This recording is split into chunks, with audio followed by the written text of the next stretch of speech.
Hi, good morning. In this video, I want to go over something that I hope will be sort of a series, and it answers a question that we get all the time, or maybe we don't get as often as we would like, and that is when to call an IT guy. So, when are those situations that arise that you want to give an IT guy a call just to run some things by them? There's actually more than you would think. In this video, we're going to go over when you're moving offices. So, let's say that the lease ends on your current building and you're moving to a new building.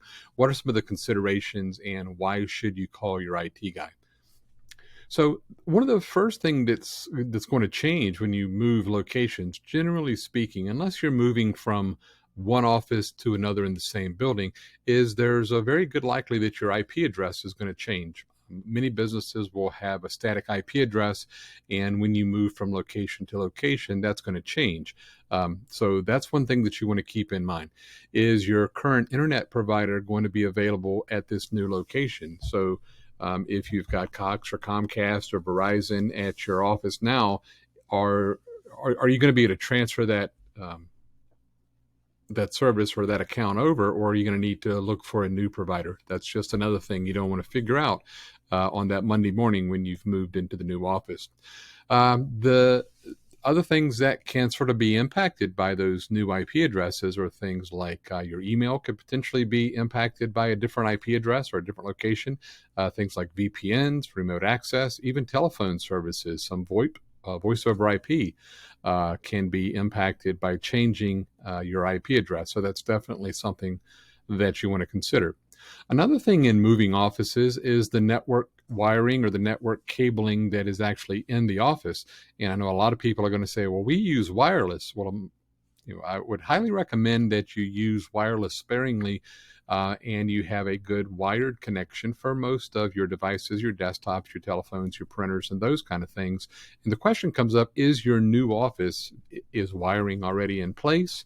Are there enough drops? Are there enough people that can come in and use it? So if you've got 15 people, 20 people moving into an office, are there at least that many drops in the areas where you actually need them and want them to be? A lot of times people will lay out an office in such a way that, my desk looks good over here and that's the way I like it, but maybe you want to be able to look out the window, so you want your desk on the other side. Well, if you have to string a network cable across your office to get connected, that could be a trip hazard. So where are the drops? Are they where you need them? And are they good enough? Are you reliant on quicker technology like the Cat 6? And is your office wired with older Cat 5? So those are some of the considerations that you want to look at when it comes to your network wiring at your new location. Sort of tangential to that is going to be the termination of the cables. We moved into an office one time, and the people that had moved had cut out the patch panel. So we had to come in on a Monday morning and almost completely rewire uh, the network, and that was us. So things can happen. So you want to have someone in there that can check it out and make sure that the way things are set up are going to be the way you need them to be. The next thing that you want to consider is the wiring closet, or what some people may call the demarcation point. And this is where a lot of your network cables will come into the building, whether it be an ISP or a telephone service. And sometimes this is where all of your network cables for your printers and computers and stuff are going to go back to. You want to consider a few things about that. Is this location inside of your office so that you can lock it, control access? Is it outside your office in a common area where other vendors and other tenants of the building can get to it? Do you have any kind of security needs where you may need to put a switch or a router in a place or a location that you don't want just anybody to be able to go in and start messing with? Is it secure? Is it a location that you can lock down? We've seen places we do a site assessment. We open up, there's an outside door. We go in and it's unlocked, and just anybody off the street can go in, and they could really cause some havoc if they wanted to. So that's another thing that you want to consider. Is it a secure location?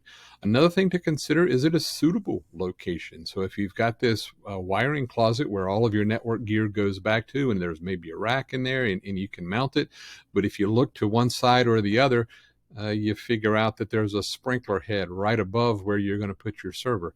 And that may be fine. I mean, that may be an acceptable risk, but is that the best place to do it when you're moving in to the building, or before you sign that lease is generally the best time to address some of these questions.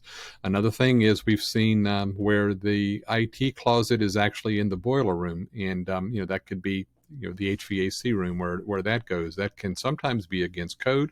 It can also get hot. It can also get too cold. So there's some things you want to consider. So anytime you're moving offices, you want to give your IT guy a call. If you don't have an IT guy and need one, Atlantic Office Technologies is here and ready to help. Our phone number is 757-466-8862, and we can serve the entire Hampton Roads area. So appreciate the time. If this was helpful, let us know. Thank you.